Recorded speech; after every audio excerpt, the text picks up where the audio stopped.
This evening I'm very pleased to introduce to you the Reverend Dr. Christopher Seitz as this year's Hayward Lecturer. Dr. Seitz is just taking up a new position as Professor of Biblical Interpretation at Wycliffe College in Toronto.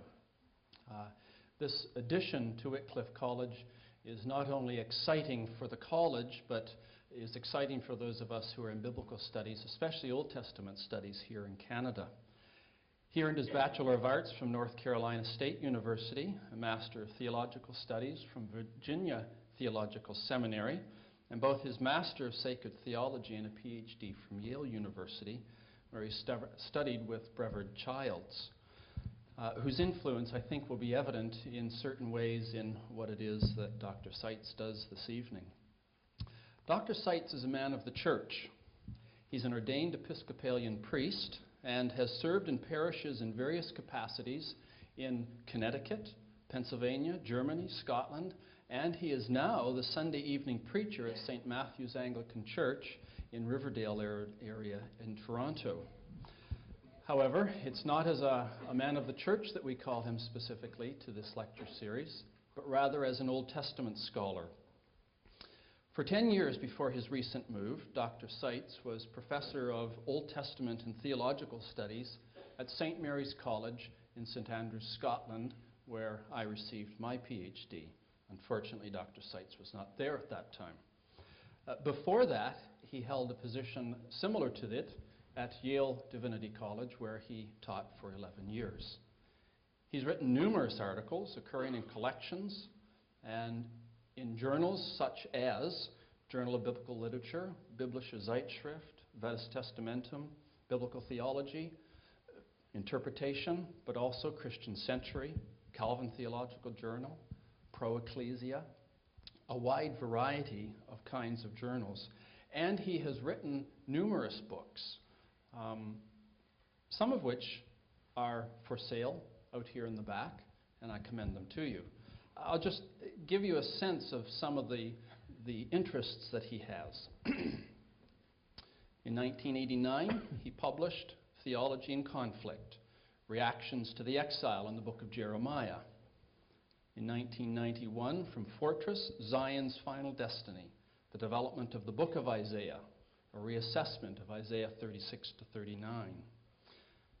In 1998, from Erdman's Word Without End, the Old Testament as Abiding Theological Witness, a copy of which is available for sale.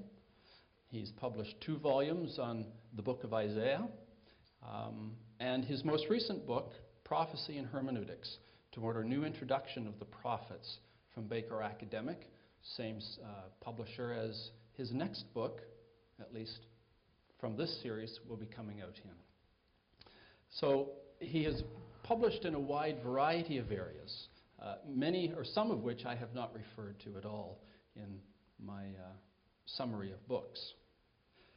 This lecture series is going to form yet another book, and it will come out in the same series that some previous Hayward Lectures have come out in, the Acadia series in Bible and Theology. Dr. Seitz is a prominent Old Testament scholar, and as one can see from his involvement in the church and from his writings, he is one who brings together informed research on biblical text for the academy, but with a concern for the theological value of that research for the church. Last year I spent time at St. Mary's College in Scotland for my sabbatical leave, and there I learned from doctoral students that he's an exciting lecturer, and his classes, I was told by a colleague, were well subscribed to there by undergraduates. I also heard from the doctoral students that he was a favored supervisor of doctoral dissertations. So, it is with pleasure and anticipation that I invite Dr. Seitz to the podium to deliver the first of his lectures, The Law and the Prophets, Order, Scope, and Implications, in his series entitled The Achievement of Association, the Theological Significance of Early Canonical Formation. In keeping with the weather that we've given him, please give him a warm greeting.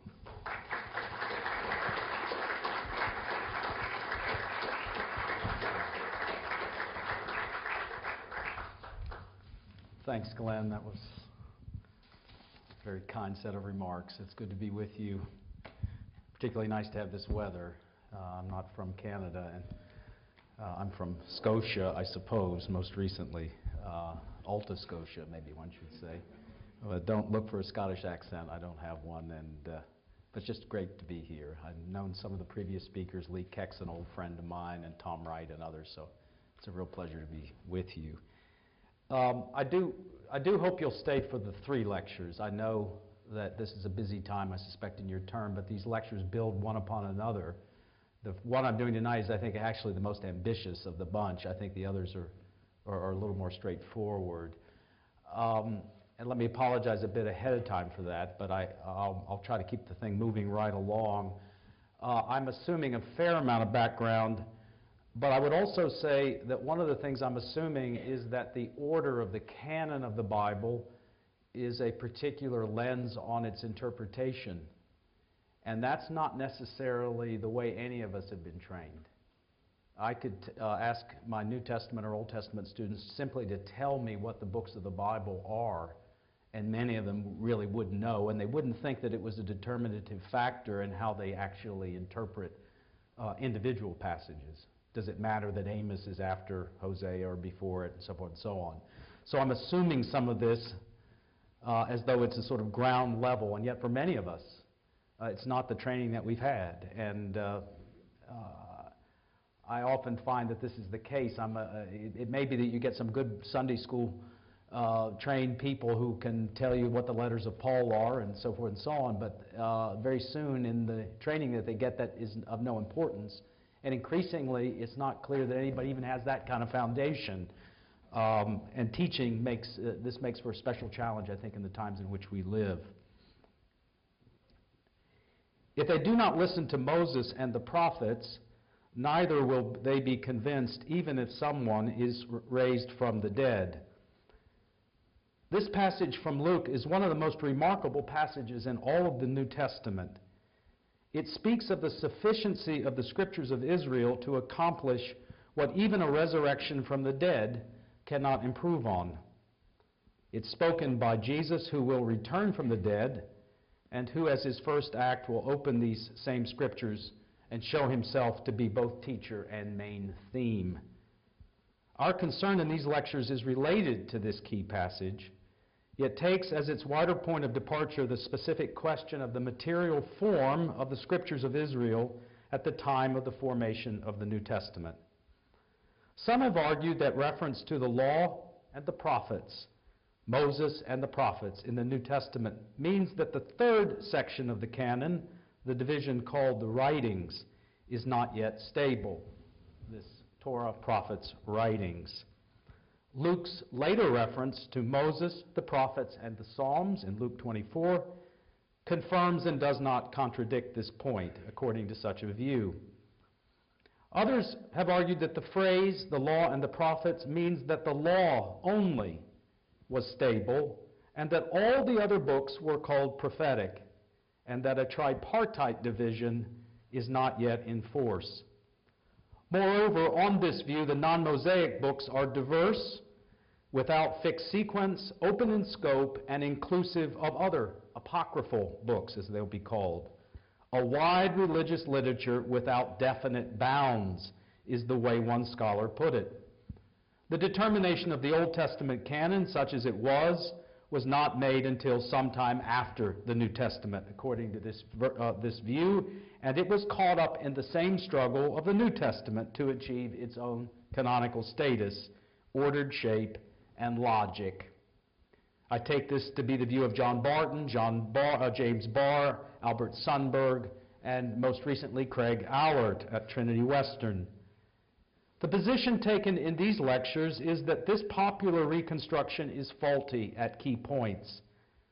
First, it misunderstands the unique achievement of the prophetic division of the canon as a division different in kind from either the law or the writings. That is, this main middle section. Second, it makes closure the most fundamental aspect of canonical authority, when there are other ways of considering this key feature of the Scriptures of Israel. The law and the prophets, I will argue, is a grammar. That is, the means by which the language of Israel's scriptures makes its voice fundamentally heard.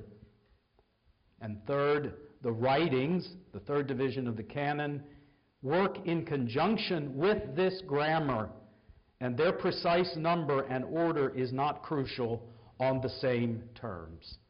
The character of the writings must be properly grasped if the issue of closure and scope is to be understood, and my third lecture will be on the writings.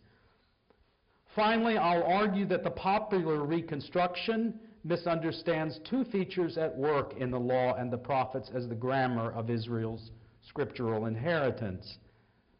First, the formation of the New Testament has been affected by the Old Testament, not simply in the area of intellectual or religious background. This is the view of Tom Wright and others. Nor simply in the area of its citing of Old Testament texts, the use of the Old in the New then being a fundamental way of the church to think about its appropriation of the Old Testament. This is the view of Richard Hayes and Francis Watson. Rather, the law and the prophets, in its ordered form, provides key categories of hermeneutics and reapplication, affiliation and association, critical for the formation of the New Testament.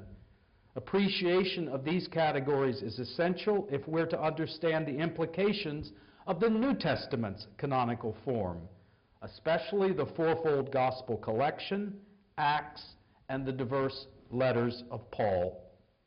The influence of the Old Testament's canonical form on the New Testament's canonical form has not been sufficiently appreciated. And this is because the Old Testament's canonical form, until recently, was also not particularly appreciated. There is a further aspect in my remarks.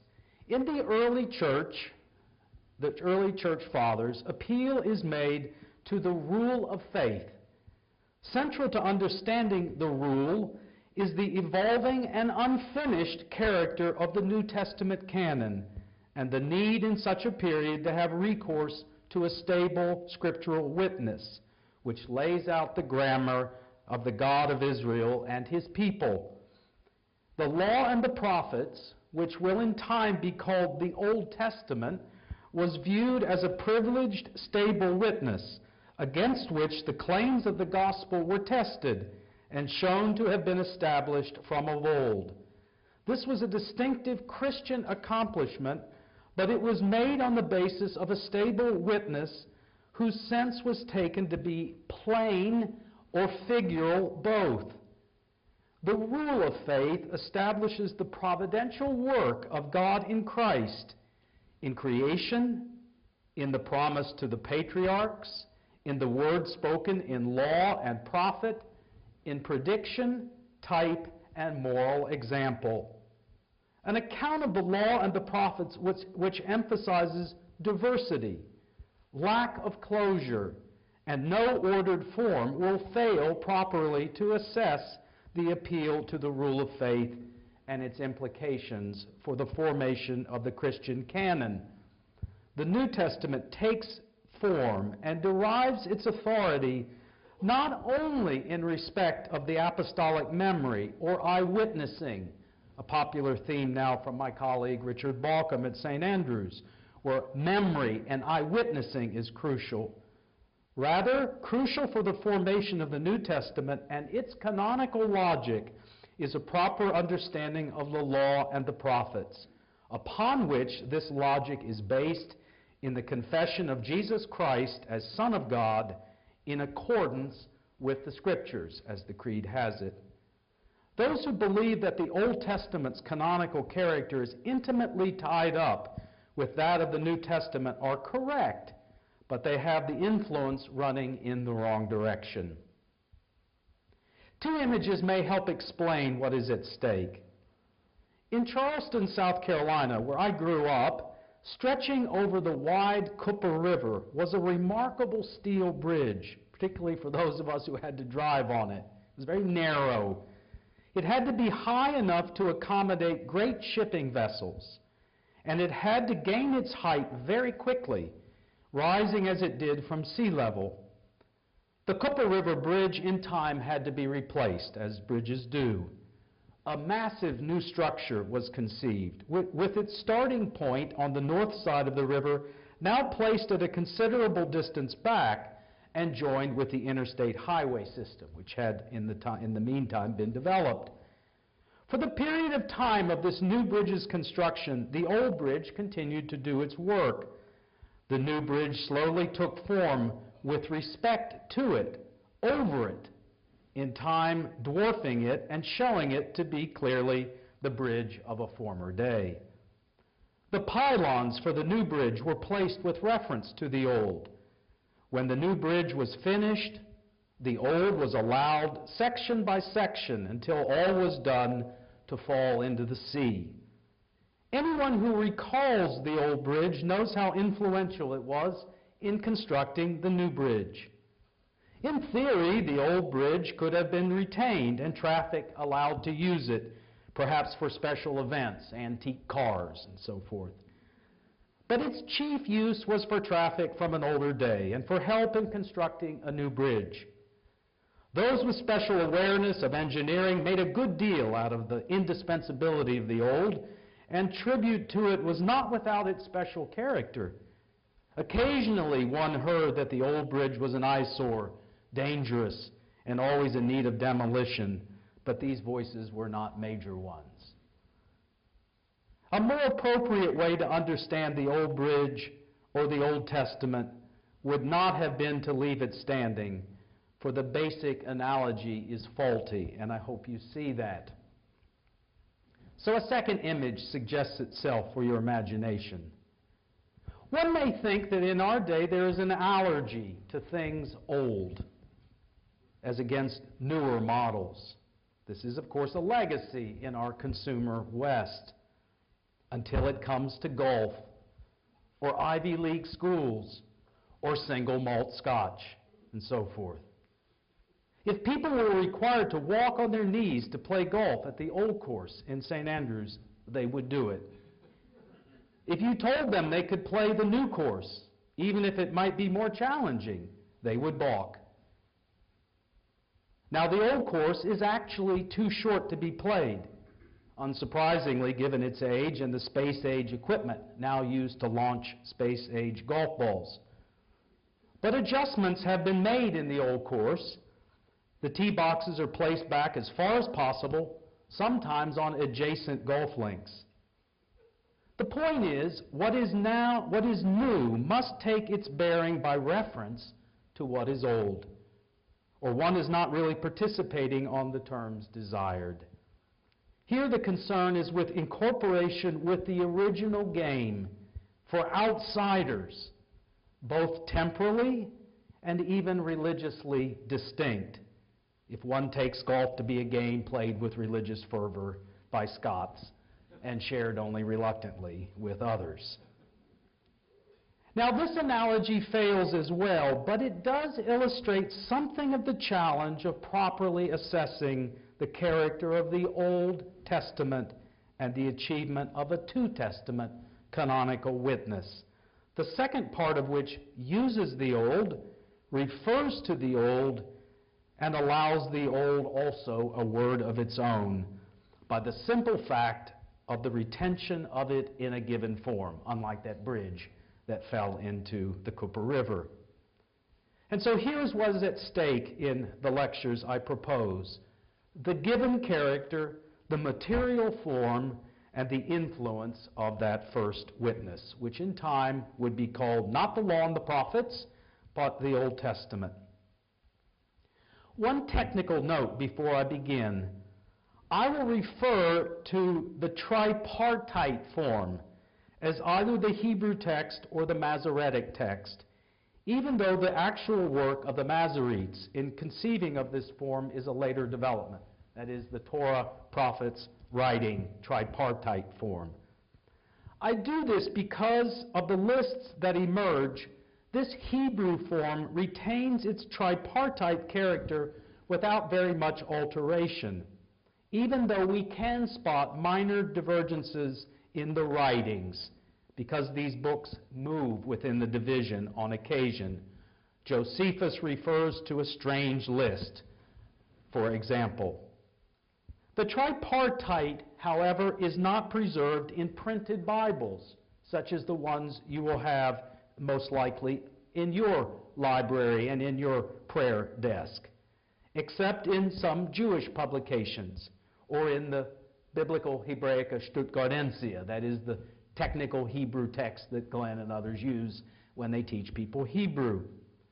The law, the prophets, and the writings, the Tanakh, as it is called, presents a challenging form for our interpretation, and I will be speaking of this form as an achievement. This is especially true in the prophetic division of this tripartite division. 12 minor prophets existed, as we know, from earliest times at Qumran and in Ben Sira as a one-book anthology in a settled sequence. Isaiah, Jeremiah, and Ezekiel are combined with this to make up the latter prophets. The historical-looking books of Joshua, Judges, Samuel, and Kings, the former prophets, comprise the first subdivision of this prophetic canon. The writings are not redistributed into new divisions, but follow with their own integrity, variegated though it may be. But because English printed Bibles do not preserve this order, it's not likely to be familiar to you. The challenge for me, however, is not to do with unfamiliarity when it comes to alternative lists and orders. Quadripartite is not just a mouthful and so unwieldy, it is not accurate, and it obscures the fact that the convention of most modern printed Bibles, with law, history, poetical, and prophetical books, has no real precursor in antiquity. I have a handout that I'll supply tomorrow where you can see this clearly. Struck me, actually, in doing research for this, how stunning it was there is not one list of the biblical books in antiquity with Malachi, the last book. I could not find one. Several attempts have been made to describe the theological achievement of this fourfold order, but one of them frankly acknowledges that this achievement would not have been grasped because, in fact, it's not preserved in antiquity in any of the major Greek or Septuagint forms known to the church or the synagogue. In consequence, to speak of a fourfold order, this one, Torah, historical, poetical, prophetical, the ones we're used to in our modern printed conventions, to speak of this as an alternative sequence actually gives too much away. It's hard then to know what to call these alternative listings, except to call them diverse alternative listings. I will have a handout tomorrow that shows how this is so. One final note about the character of scholarship, especially in modern Old Testament studies.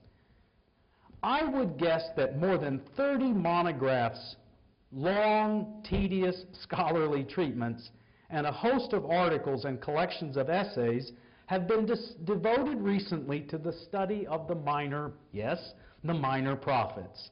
Probably the most electrifying collection of writings at Qumran alongside Isaiah, but maybe less so for you and me. Interest in the coherence of the book of the 12, the minor prophets, has surpassed that focused on interpreting the book of Isaiah as a 66-chapter whole, a bit of research I was involved with for a decade. I'll only refer to this exciting work in piecemeal fashion in my talks with you all. But this view has gained wide acceptance as an appropriate model for interpreting the minor prophets, both as individual books, but also interpreting one another in their given form in a collection. The 12 is a collection. The 12 are individual books. Both of these things are true. Moreover, a model which recasts them in a historical order, the way I was trained in seminary. Start with Amos, end with Jonah, or Malachi, something like that. This model reads them as individual works in an alleged historical context. And this is good for what it is, but it fails to press on to ask whether there are key interpretative, hermeneutical issues that also deserve the word historical, but they are more in the process of maturation of form than in the origins of these books. Indeed, one recent New Testament commentator has had the temerity to refer to popular historical approaches as hermeneutically perverse. See how fashions change. It was one thing in the old days, we get to know who Amos was by himself. Now the question is that really the way we're meant to read these books, or are we supposed to read them in relationship to one another? Yet, as with a lot of things, there's a lag time between this fresh work on the Book of the 12, as is being introduced, and introductions to the prophets. Hence the title of my new book, Toward a New Introduction to the Prophets. There are exceptions. Rolf Rentorf, whose name I will mention, who taught Old Testament at Heidelberg, has a new theology of the Old Testament where the Book of the 12, the minor prophets in their present form, is set forth in a highly imaginative, creative, and illuminating way, but this work at present proves the exception to the rule. The reason for this time lag are neither conspiratorial or high-flying, but have to do with a wide variety of factors, publication trends, so forth and so on.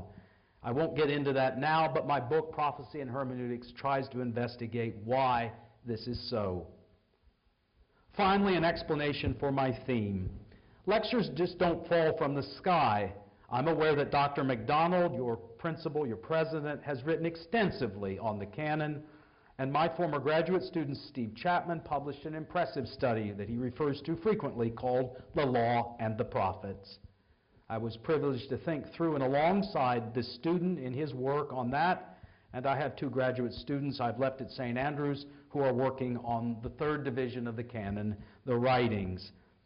I'm aware that certain conservative, theologically conservative biblical scholars have sought to defend a closed and fixed Hebrew Bible, with every book in its present place at the time of the formation of the New Testament. But I'm not sure this is winning assent, and an impasse still exists. In my view, there has been insufficient attention to internal editorial and associative moves that need to be factored into any assessment of the canon and its emergence. But it was probably the untimely passing of my teacher, my colleague at Yale, and close friend Brevard Childs, which pressed me to adopt for the Hayward Lectures a theme which touched on canon. At the service of celebration and thanksgiving at Marquand Chapel last month, Lee Keck, who gave these lectures, wrote these words about Childs. It's not surprising, therefore, that if there is one thing for which Childs is known, it is his emphasis on canon. More than anyone else, he insisted on exploring the theological consequences of the nature and history of the Christian Two Testament canon. To make his case, he redefined the words canon and canonization. For him, canon refers to much more than lists of books. That's probably the way it sounds on many of our ears. It refers much more than lists of books. It really refers to the long process by which the Bible we have and the texts it contains came to be what they are now. Canonization is not something that was done to the writings. Rather, some aspect of canonizing was occurring at every stage of the whole Bible-making process. My concern in these lectures is to trace out the way the prophetic division of the Hebrew Bible was a canonical achievement of the first order. This achievement did not come at the closing phases, but was there at the very beginning as the prophetic books began to take form. It will be a view I hold very strongly that Amos and Hosea were shaped by the pupils of both and never were heard as independent books. The law and the prophets are the fundamental grammar of the scriptures of Israel, and the third division of the canon, the writings, defers to that grammar and works alongside of it in its own special way. The New Testament has as well its own character of deference, though it is of a highly specific nature given the subject matter with which it is dealing, the sending of the eternal Son in accordance and in fulfillment of all that went on before, as the Creed says, in accordance with the Old Testament, the Scriptures.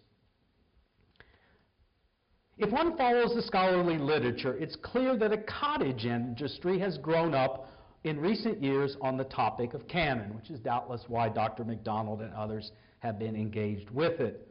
Among other things, this has meant fresh attention to the final form of the text and its relationship to the development of a biblical book.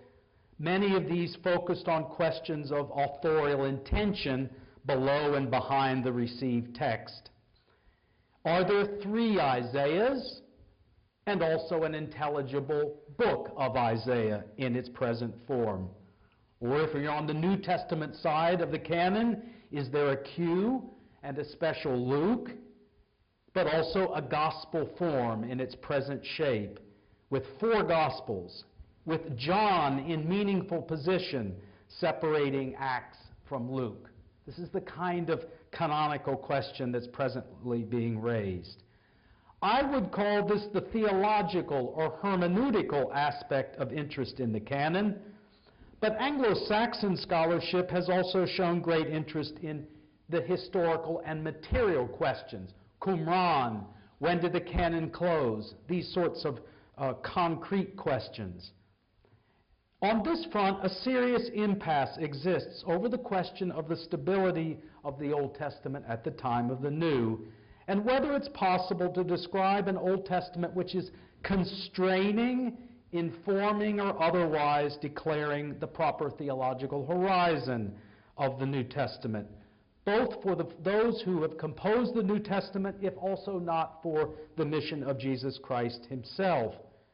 Was there an Old Testament canon in the form of a closed collection of scriptural writings with authority, or was the Old Testament canon a consequence either of Jewish convictions or of the Christian church after decisions about the New Testament were made?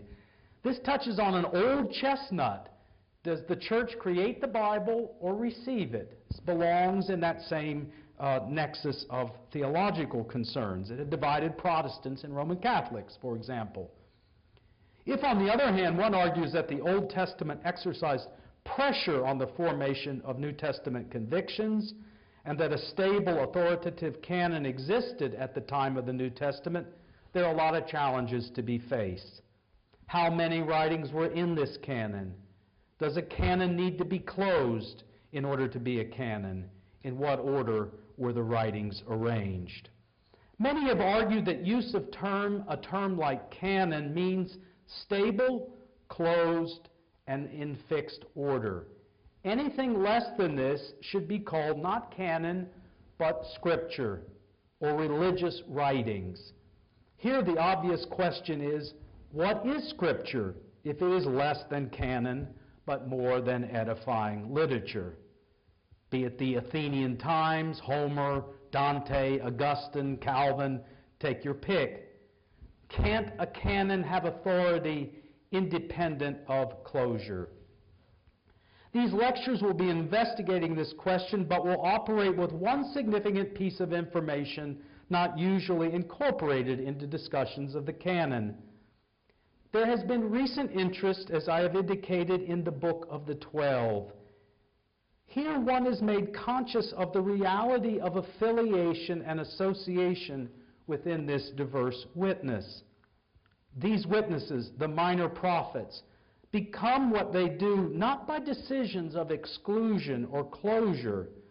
They gradually seek relationship and association with one another. And at a period of time, they simply cease from their labors.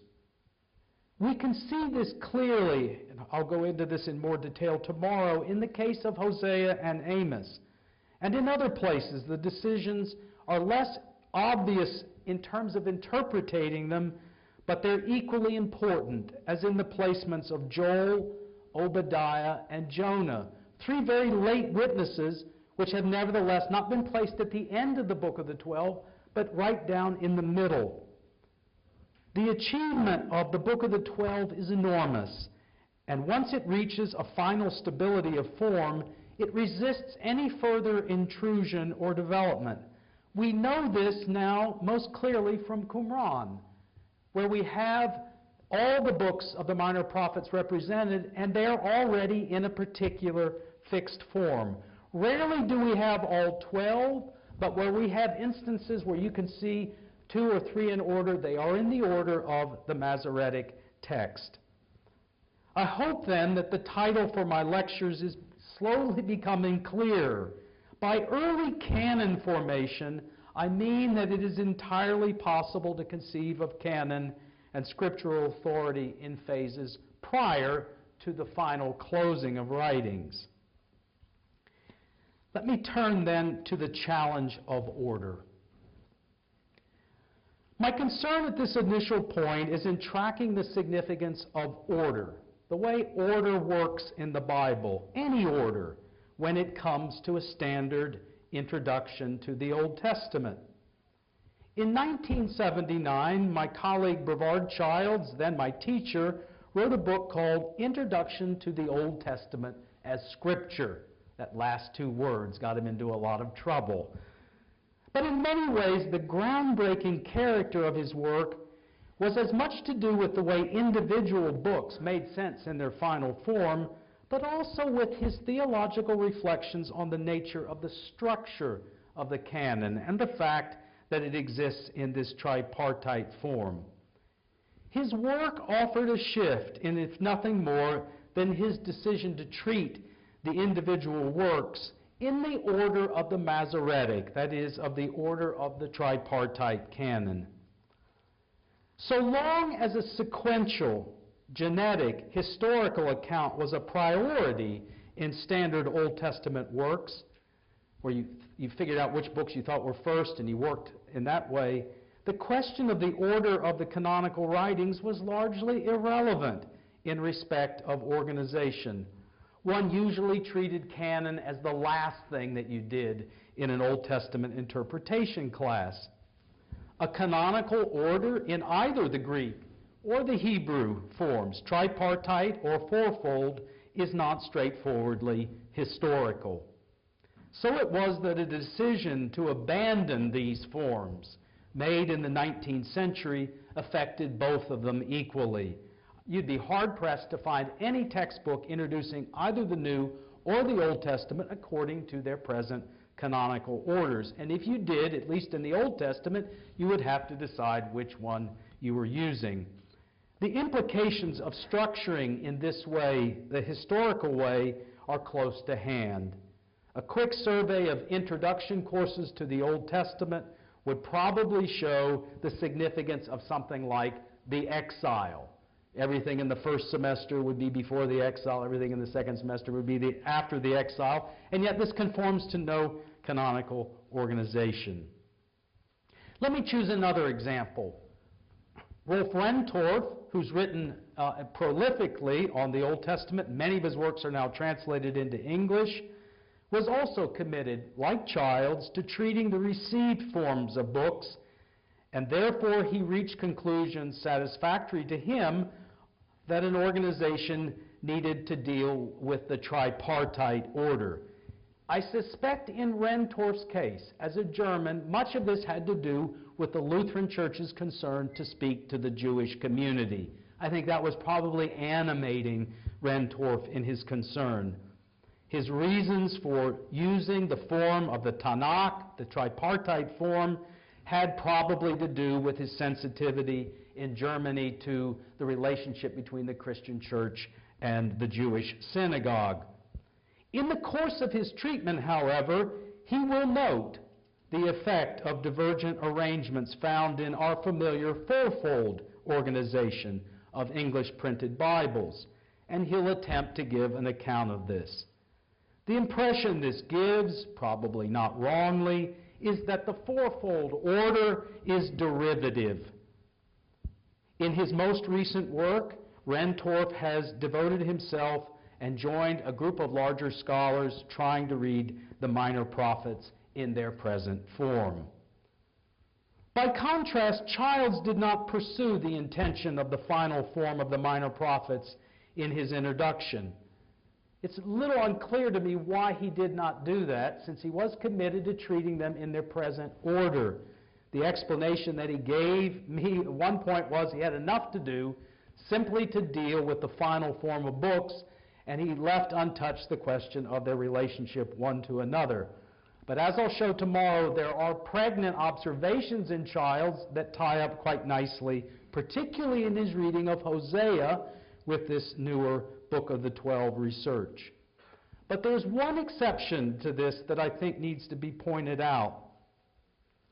Deuteronomy, the last book of the present Pentateuch, Childs argued was an integral part of the Pentateuch and not the introduction to what was being called the Deuteronomistic history. That is, the books that run from Joshua to the end of Kings. It's been made clear that Deuteronomy seems to be more closely affiliated with these historical books than with the Torah of Moses. And Childs argued that the decision to separate Deuteronomy from the Deuteronomistic history was for hermeneutical reasons, that the book of Deuteronomy tells successive generations how they are to stand in relationship to Torah. That's its effect, and therefore its position separating the law and the prophets is intentionally positioned. This is critical because the New Testament and almost all citations in the period in question refer to the Old Testament as the law and the prophets, thus revealing how deeply rooted in the literature is this grammar. Let me turn then to another example of a textbook that I suspect was the most published, most widely read textbook of its era, Bernard Anderson's Understanding the Old Testament. How many have read it? Bernard Anderson told me one time went through 32 editions. He bought 3 or 4 summer homes on the basis of that book. I would that we all could have such luck. Anderson's famously successful Understanding the Old Testament offers an introduction that is unashamedly in a historical and non-canonical presentation. The reason for this was at the time a self-evidence. Drawing on the general picture of the Old Testament studies at the time, Anderson concluded that Israel's recital of faith, the mighty acts of God, as they were called in that period, were at the bedrock of Israel's self-understanding. That is, Israel's self-understanding was event-oriented, and therefore one needed to begin the introduction with the event par excellence, namely deliverance from Egypt.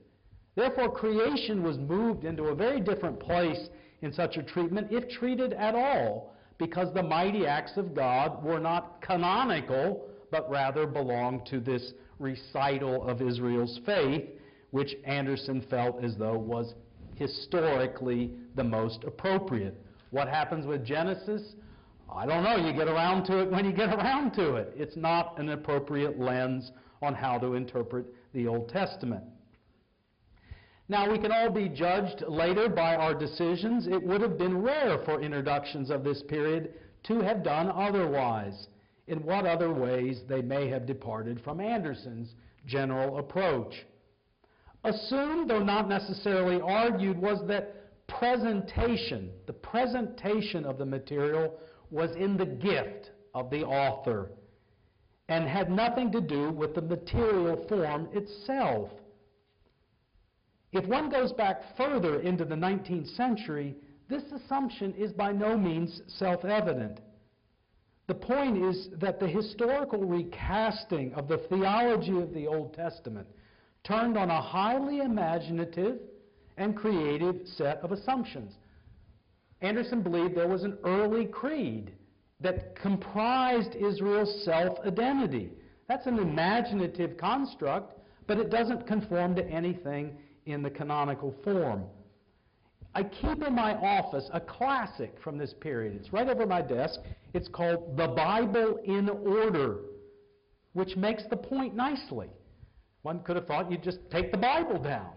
But of course, the Bible in Order is a recasting of the Bible according to the principles of its historical development. In a recent set of reflections on another really epochal character, Gerhard von Rad, again, the person who taught me the Old Testament in some ways, Rentorf, who is the student of von Rad, classified his great teacher, would that again, he had much more impressive person in many ways than Bernard Anderson. Rentorf classified von Rad, according to his now honed canonical instincts, semi-canonical. What he meant was that von Rad's order of presentation, again, probably the most impressive, influential account of the Old Testament available, still in print, reprinted, I noticed, with introductions by Walter Brueggemann. I mean, you can hardly get any higher than that.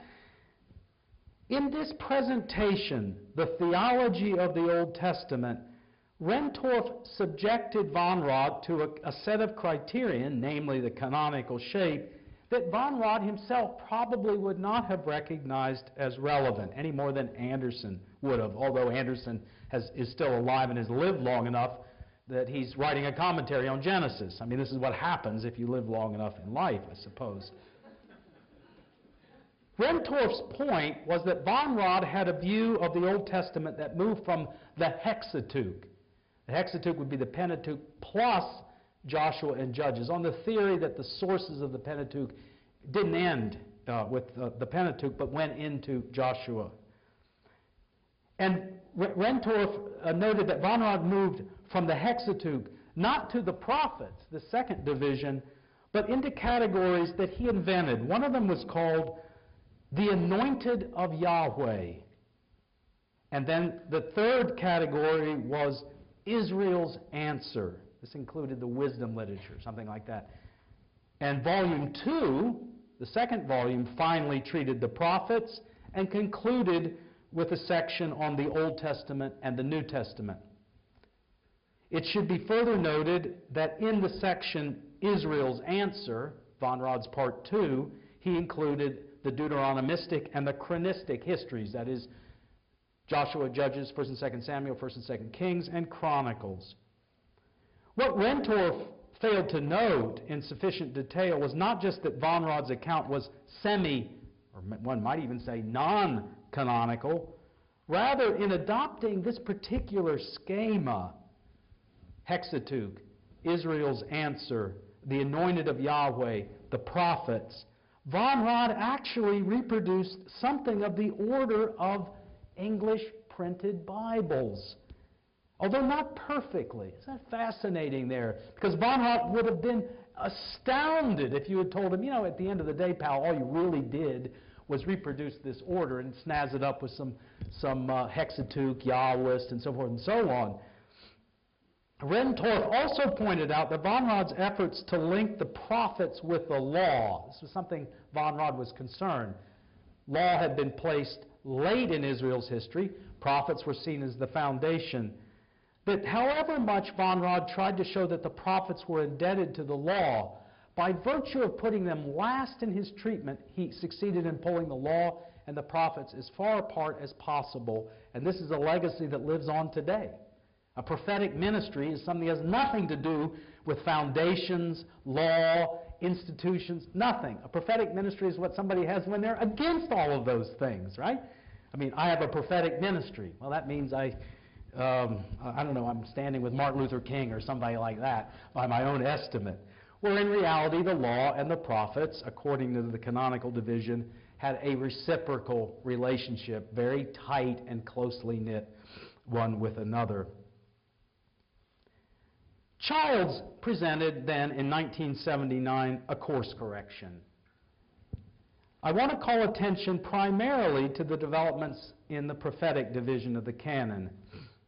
As I've already indicated in passing, Childs reinstated a concern with the tripartite order for historical and for practical reasons. I've already called attention to the way he stressed the function of Deuteronomy in the formation of the Pentateuch, which not only showed how the law was to address future generations. What else did it famously do? It intimated an order of prophets who would follow Moses in Deuteronomy 18. Therefore, intimated the development that is pursued in Torah, prophets, and writings. In reality, though, Childs was aware of and noted that the prophetic division of the canon is itself a very complex creation. The most obvious challenge in the prophetic division was the decision to merge a former and a latter prophetic witness, the first consisting in large measure of continuous narrative, Joshua, Judges, 1st and 2nd Samuel, and 1st and 2nd Kings. For the most part, however, this classification of the prophets also, and I suppose most fundamentally on our imaginations, evokes the 3 major prophets and the 12 minor prophets, those that we really think of as prophetic works. This conjunction, according to Childs, of the former and the latter prophets was an achievement of no small proportion. I'll deal in detail tomorrow with the theological implications of this form. Childs and others went a long way toward explaining how this conjunction of the former and the latter prophets effected a particular understanding, self-understanding of Israel's literature. When it comes to the minor prophets, this one section here, the 12 minor prophets, beginning with Hosea and ending with Malachi, as I said, Childs offers only small hints of the relationship of these books one to another. He also paid attention in the Book of the 12 to the hermeneutical function of strange features that one finds in these 12 minor prophets. So he would ask questions, not how is a psalm extraneous in the book of Jonah? You have Jonah going into the whale and uttering a psalm of thanksgiving.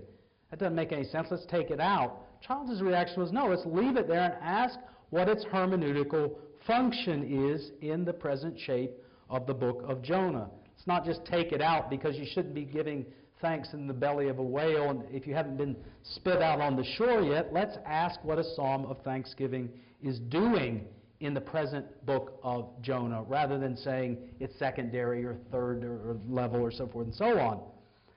Similar questions Childs raised. Why is there a psalm in the book of Habakkuk? Why does the prophet Habakkuk end with this famous psalm? Why do Micah and Isaiah have overlapping material? Now in the latter days, the house of the mountain of the Lord will be lifted up above all the mountains. An exact replica of Isaiah 2. Why? Instead of asking, is this a secondary or a tertiary level in the book, is the implication that we're meant to read Micah and Isaiah in relationship to one another? Amos ends with on a very strange note. I will utterly destroy the house of Israel, yet I won't utterly do it.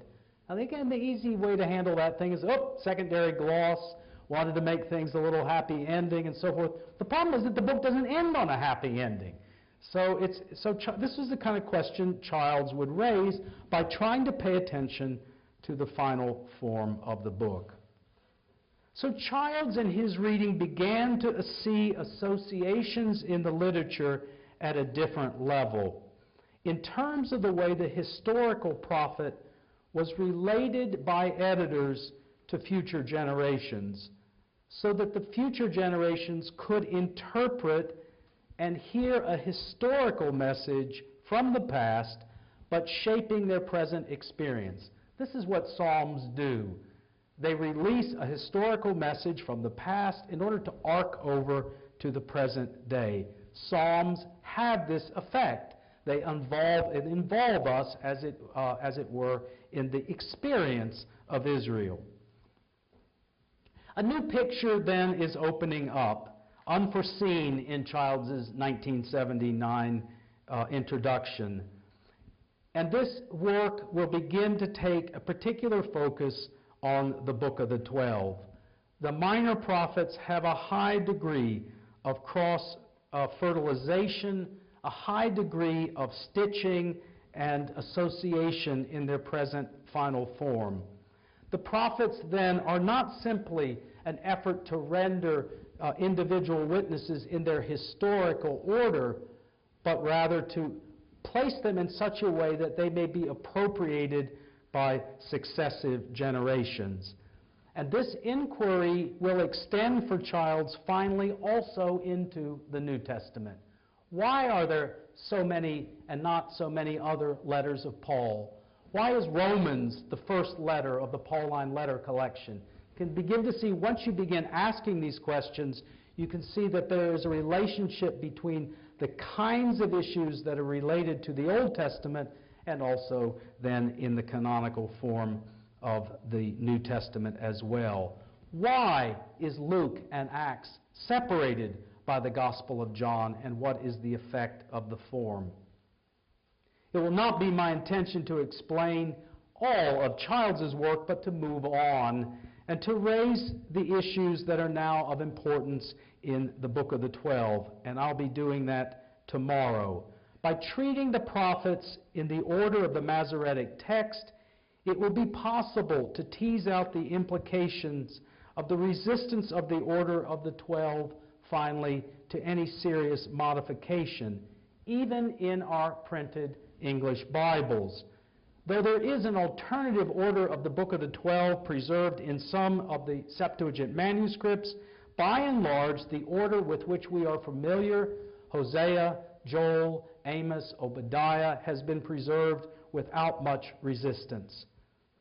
Secondly, the question will be posed, why the consolidation of this minor prophet collection with Isaiah, Jeremiah, and Ezekiel? And what about the curiosity of the book of Daniel that I know Glenn is working on? Why did this book float in the canon, sometimes associating itself with Isaiah, Jeremiah, and Ezekiel? But in most Hebrew listings, most indeed all that we have in large measure that are familiar to us, Daniel is a wise man who lives in the company of the writings. Why? Why?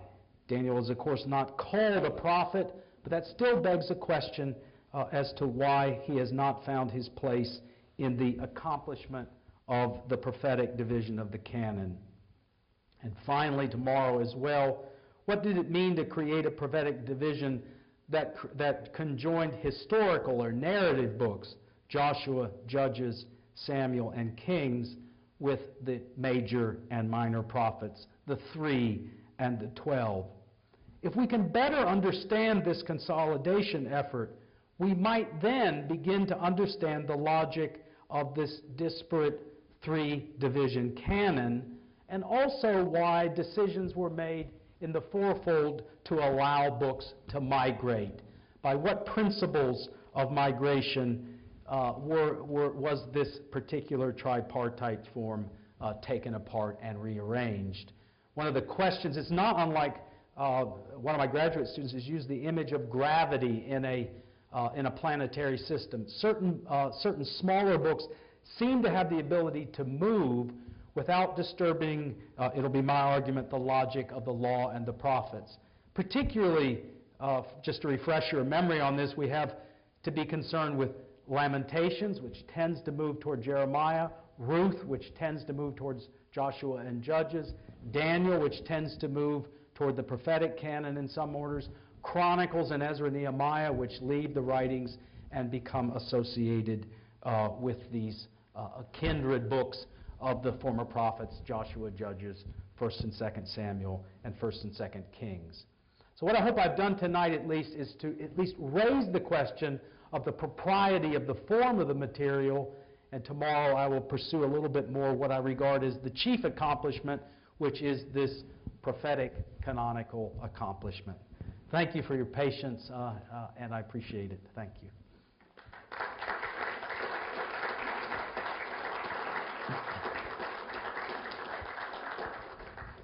We will entertain a few questions. This evening, since it is being recorded, we are going to make use of the microphones. And so we have one back here, and this will be taken from me from time to time. And if you're asking a question, please wait until the microphone is shoved in front of your face, okay? And don't hold it up too close because they are sensitive. Are there questions then?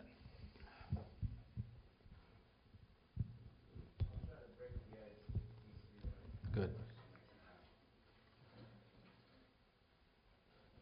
Thank you. I just want to know, from just my knowledge of canon, and that is quite limited, but I just want to know, not so much on a personal level, but what would that mean for the layman? What's the reason why you are putting so much effort into finding out the true order or what have you? Do you understand what I'm trying to ask? Yeah,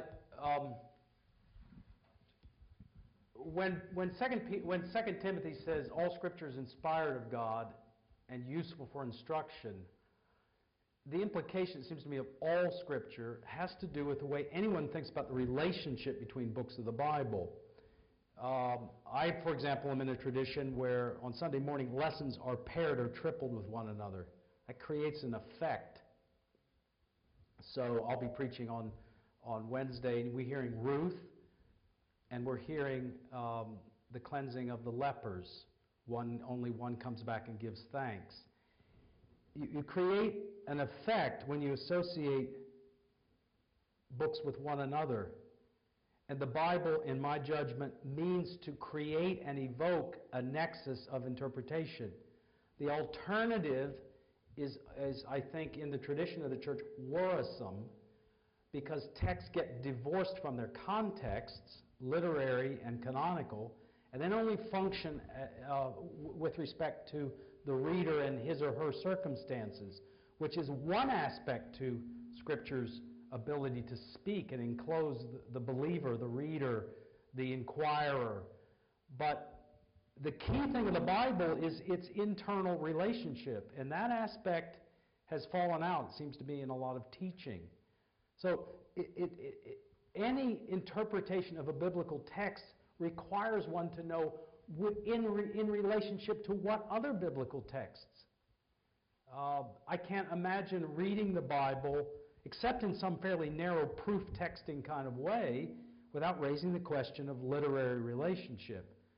And presumably, it'd be my judgment that Luke, for example, in the case of the New Testament, has meaningfully arranged the way the narrative goes. Why do you have 4 sayings, or why do you have this miracle story, and why do you have that one? Why do you move into a part of Luke where you're concerned with the second coming? So any effort to interpret the Bible has to do with how it relates to itself in some form or other. So I don't know whether that answers the question, but I can't imagine any effort to interpret the Bible without some grid of understanding or association to help you. And my point is that those who went before us have actually anticipated our need for that construction in some way.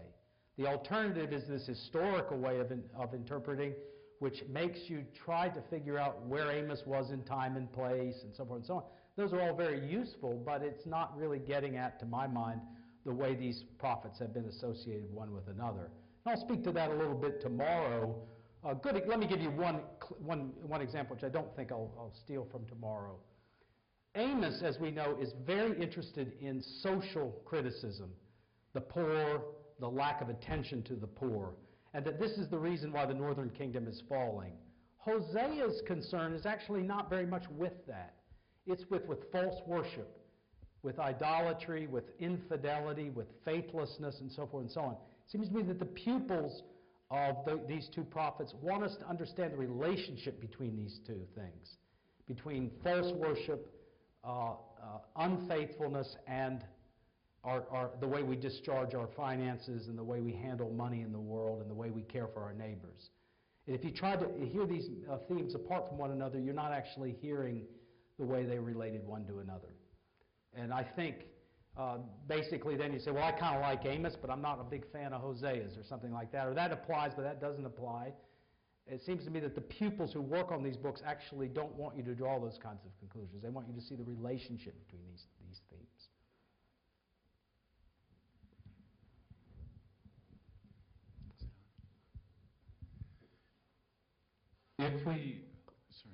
If we have been focusing on the canonization of the Old Testament, and to the extent that you've just brought in the passage in Timothy, where all Scripture is for teaching and God-breathed,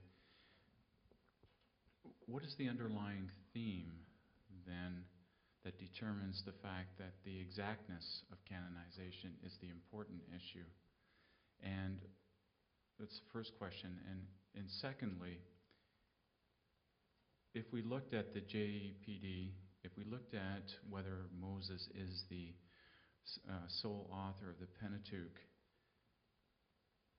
is it not more important to view Moses as a pen, or the exactness of the Pentateuch as the paper on which it was written, as opposed to the fact that it's very important to determine that he was the author of the Pentateuch?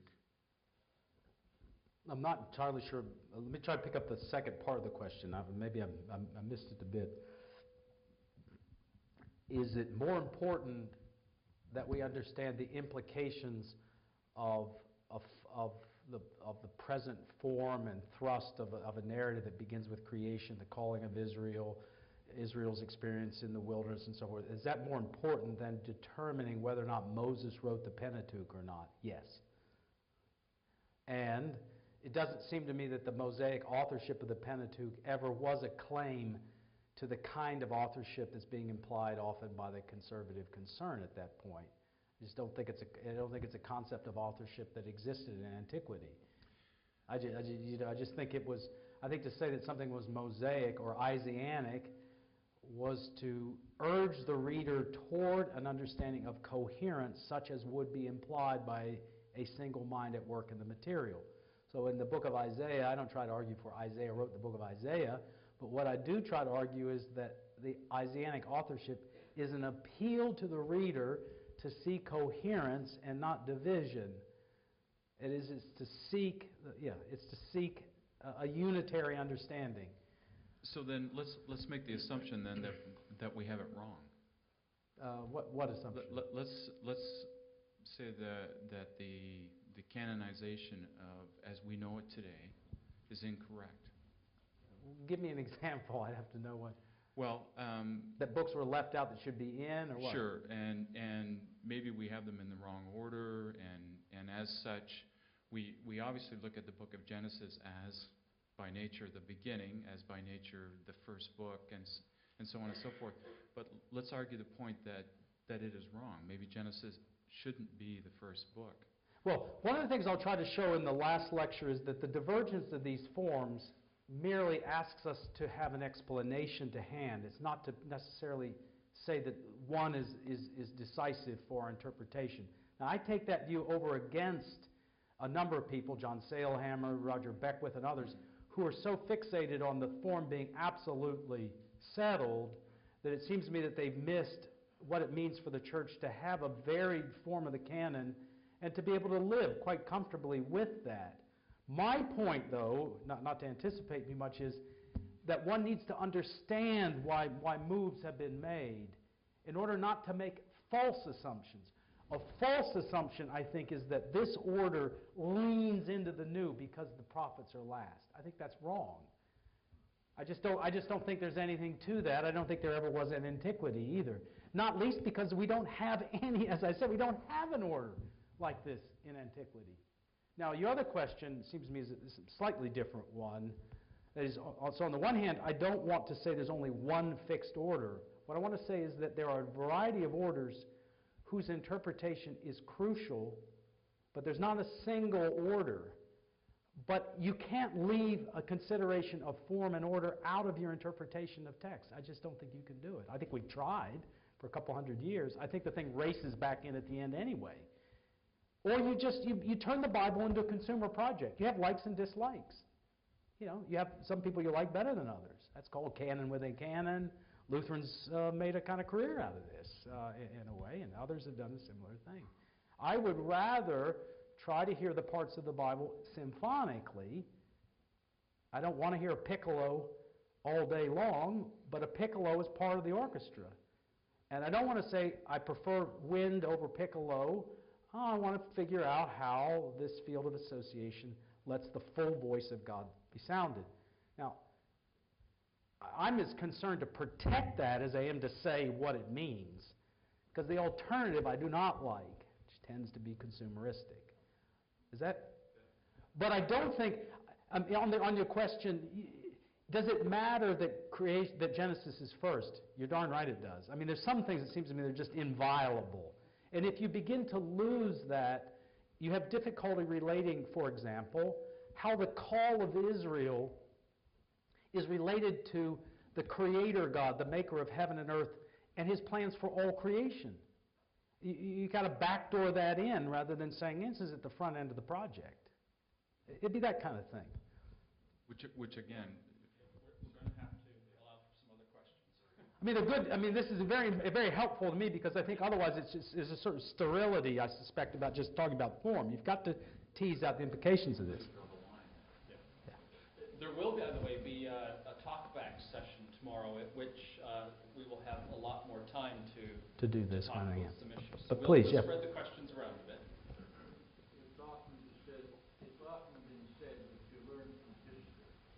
And the question I'd like to ask you is what we're presently seeing in the journalists and news broadcasts of what's happening in the world today, that there are those who try to present the facts as best they can and relate those facts to past history and show the results of what happened in past history is happening today. Now, there are other journalists who give an interpretation. Spot on. There are other journalists who give an interpretation, and a lot of it's subjective, and draw their own conclusions about the similarities between which are not as similar as they would make them out to be because they don't stay to the facts of what has been in either case. And I'm wondering if what you're saying is that in the past there are facts there that apply to life whether it was then or now, but they have to be in relationship one to the other. That's very good. That's exactly what I'm saying. And that there is a naive search for facts that involves separating a witness from its field of association. And I think what we've begun to discover is that there is no uninterpreted history. On the other hand, there is history. There is a realist account of things that happen, but that account is always refracted through a witness. And it seems to me that, again, not to get into the philosophical problem here, but that Christian faith is almost without remainder a faith of testifying and witnessing to something. And I think when people tried to take Christian faith into the area of the whole problem of Christian faith is the problem of the lack of proximity, temporal proximity. They've missed something. Because the problem of our relationship to a prophet or to Jesus is handled by the Bible's form. That's what it means to have John last, to my mind, in the Gospels, because John's position is trying to broker the earthly Jesus to a next generation of faith, just like Deuteronomy does. And what I hear John repeatedly saying is, had you been there on the spot, your eyes would have been clouded. Proximity, you can get too close to a thing. You can't see it anymore. And I think the modern mind is obsessed with the notion that if we had facts or if we could get on top of the matter, everything would come clear. There's a certain amount of truth in that. And falsehood has to be decried all the time. On the other hand, the New Testament speaks of the Holy Spirit's ability to bring something to life from the past. And the canonical process, I think, sees that and assists with it. But your question is very good. It's a tightrope. Christians believe that Jesus Christ died under Pontius Pilate. It wasn't Groundhog Day or something like that. But he also died in accordance with a plan from long ago. And that's why that day was crucial, and that's why the Old Testament is crucial in an account of what that's about. One more question.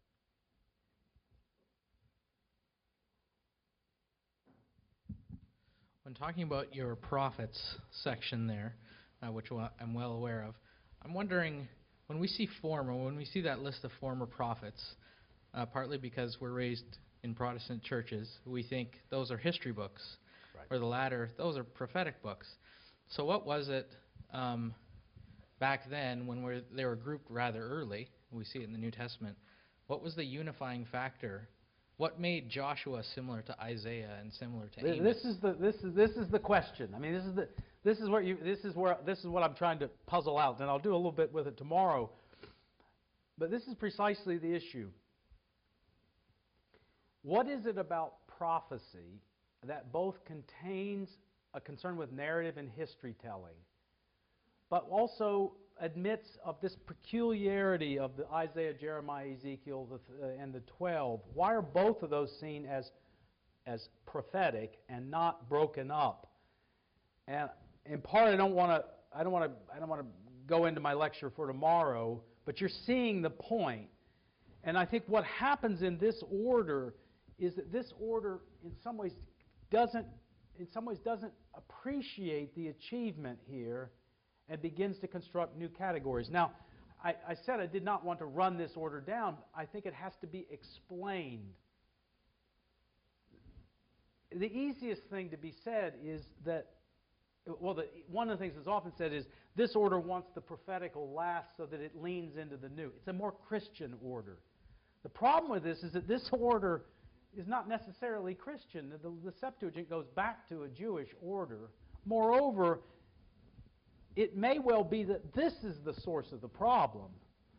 That having construed these books as historical, you've begun to think about the matter in terms of types of literature rather than some way in which Israel was seeking to understand prophecy differently. Now, but you're on the right track there. And I'll probably do a baleful job tomorrow trying to understand that. On the last day, what I'm going to do is this is for me the real mystery. These books, because on the one hand they're a library.